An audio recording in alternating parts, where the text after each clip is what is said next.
Hello student, তোমরা কেমন আছো? আশা করি তোমরা সকলেই ভালো আছো। প্রতাপ একাডেমি কোচিং পরিবারে তোমাদেরকে সকলকেই স্বাগত জানাই। তোমরা যারা স্কুল কলেজে পড়াশোনা করছো, তোমাদের জন্য আজকের এই ভিডিওটি খুবই গুরুত্বপূর্ণ হতে চলেছে। সামার ভ্যাকেশন বা গরমের ছুটি নিয়ে আরও কি গুরুত্বপূর্ণ আপডেট উঠে আসছে আজকের এই ভিডিওতে এক্সপ্লেন করে দেবো। আরও কি গরমের ছুটি পড়বে, আবারও কি সামার ভ্যাকেশনের জন্য স্কুল কলেজগুলি বন্ধ হবে, ছুটি যে বাড়ানো হয়েছিল আবারও কি বাড়ানো হবে, কি গুরুত্বপূর্ণ আপডেট রয়েছে আজকের এই ভিডিওতে এক্সপ্লেন করে দেবো। চলো বেশি দেরি করব না, তাহলে শুরু করা যাক।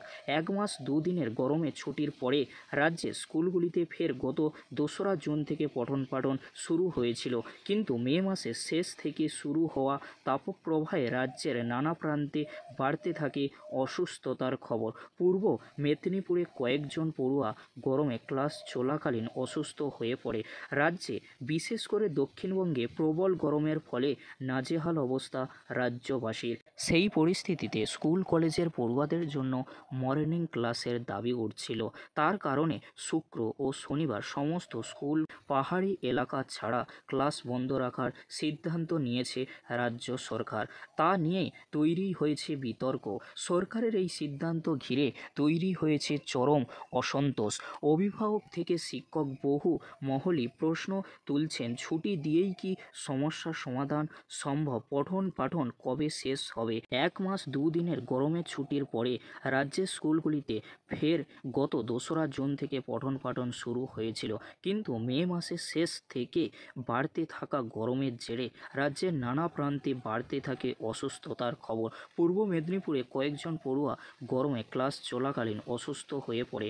এরপরই জেলার প্রাথমিক বিদ্যালয় সংসদ 3রা জুন ঘোষণা করে মর্নিং স্কুল চালুর সিদ্ধান্ত।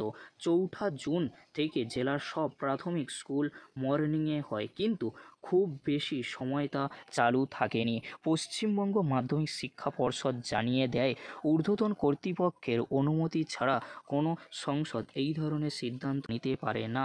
চাপের মুখে পূর্ব মেদিনীপুর জেলা প্রাথমিক বিদ্যালয় সংসদ মর্নিং স্কুলের নির্দেশ প্রত্যাহার করতে বাধ্য হয়। এরপরই পরিস্থিতি আরও জটিল হয়। দিনের বেলায় ক্লাস চালু থাকলেও গরমে পঠন পাঠন চালানো সম্ভব হচ্ছিল না। একাধিক শিক্ষক সংগঠন পর্ষদকে চিঠি দিয়ে ফের মর্নিং স্কুল চালুর অনুরোধ করে, তবে তাতে সাড়া না দিয়ে বৃহস্পতিবার রাজ্যের শিক্ষামন্ত্রী ব্রাত্য বসু তার এক্স হ্যান্ডেলে জানান, শুক্রবার ও শনিবার এই দুদিন সব সরকারি স্কুলে পঠন পাঠন স্থগিত থাকবে। স্কুল শিক্ষা দপ্তর পরবর্তীতে বিজ্ঞপ্তিতে জানায়, ক্লাস স্থগিত রাখা হবে, অর্থাৎ পঠন পাঠন বন্ধ থাকলেও শিক্ষক শিক্ষিকাদের উপস্থিত থাকতে হবে। সরকারের এই সিদ্ধান্ত নিয়ে ক্ষোভে ফুঁসছেন শিক্ষক শিক্ষিকা ও অভিভাবকেরা। তাদের বক্তব্য, 1 মাসেরও বেশি সময় গরমের ছুটি ছিল, এখন ফের ছুটি দেওয়া হলে সিলেবাস শেষ করা কিভাবে সম্ভব? বরং মর্নিং স্কুলই হতে পারত বাস্তবসম্মত সমাধান। শিক্ষক সংগঠনগুলি এই পদক্ষেপের বিরোধিতা করেছে। সংগঠনের বক্তব্য, অভিভাবকরাও চান না ছুটি দেওয়া হোক।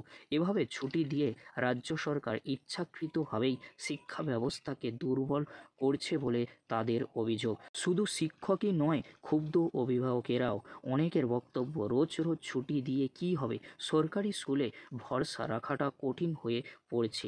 আগে গরমে 3 মাস মর্নিং স্কুল হতো, এখন তা না করে শুধু ছুটি দেওয়া হচ্ছে, এতে বাচ্চারা কিছুই শিখতে পারবে না। এরকমই একটি গুরুত্বপূর্ণ আপডেট কিন্তু উঠে আসছে। আর তোমাদেরকে জানিয়ে রাখি, আর গরমের ছুটি বাড়বে কি সে সিদ্ধান্ত কিন্তু রাজ্য সরকারের তরফ থেকে জানানো হয়নি, তবে আশা করা যাচ্ছে আর গরমের ছুটি বাড়বে না, যেহেতু অভিভাবক থেকে শিক্ষকরা সকলেই কিন্তু অভিযোগ করছে। তাই তোমাদেরকে বলো, তোমাদের স্কুল খুলে যাচ্ছে সোমবার থেকে, যদি গরম পড়ে সেটা কিন্তু রাজ্য সরকারের তরফ থেকে ছুটি হবে কি না পরবর্তীতে সেটা কিন্তু জানিয়ে দেওয়া হবে। শিক্ষক থেকে অভিভাবকেরা সিলেবাস শেষ করা সম্ভব নয়, সেই জন্য গরমের ছুটি আর বাড়বে না বলে আমার পার্সোনালি মনে হচ্ছে। আজকের এতটুকু, পরবর্তীতে দেখা হচ্ছে নেক্সট ভিডিওতে। ভিডিওটি দেখার জন্য তোমাদেরকে অসংখ্য ধন্যবাদ।